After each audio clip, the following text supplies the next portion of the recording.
Sa ibang balita, kasunod ng bomb threat sa isang paaralan sa Marikina kanina umaga, ginimbal din ng parehong banta ang isang BPO complex sa Quezon City ngayong gabi.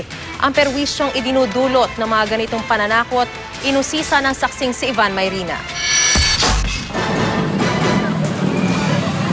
Alas 7 ng gabi kanina, ng daan-daang empleyado naglabasan sa Ayala Techno Hub sa Commonwealth, Quezon City. Ang dahilan, babalang natanggap umano ng isang assistant manager ng isang call center sa lugar. May bomba umanong sasabog sa building E, F at G at sa parking lot alas 7 ng gabi. Pareho sa bantang natanggap din ang parehong call center company nitong Abril. Wala man nangyaring pagsabog noon o nakitang bomba. Hindi nagsawalang bahala ang mga otoridad sa bagong banta. Ang threat is building E, F, G, tatlo. Yung isang building na to, ang empleyado dyan is more or less 2,000 each. So in other words, a total of 6,000. 24 hours na operation ito kasi call center. Hindi ko rin alam kung anong mangyayari, ganun. Kakinabahan na rin ako eh. Pero tulad noong Abril, wala ring bombang nakita kanina matapos ang pagsuyod ng mga otoridad, kaya dineklarang hoax o panluloko lang ang banta.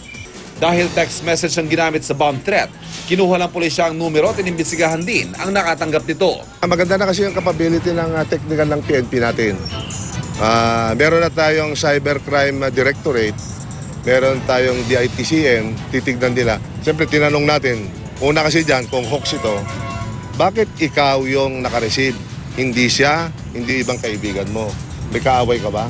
Nitong umaga lang, binulabog din ang bomb threat ang Nangka Elementary School sa Marikina, dahilan upang magsihangos palabas ang mga estudyanteng ito. Noong June 7, binulabog din ang bomb scare ng isang gusali sa Bonifacio Global City. Kapwa wala ring nakitang bomba sa dalawang insidente. Sabi ng ilan, buti na lang at pananakot lang. Pero ang sunod-sunod na insidente ng panluloko, abala at perwisyo pa rin ang idinudulot tulad ng pagkakaantala ng mga trabaho at negosyo. Naka-apekto since parang na-inconvenience pero mas okay na yun, at least safe kami kaysa naman 'di ba? Hindi na hayaan na lang nila ng basta-basta. Maraming abalang ginawa sila.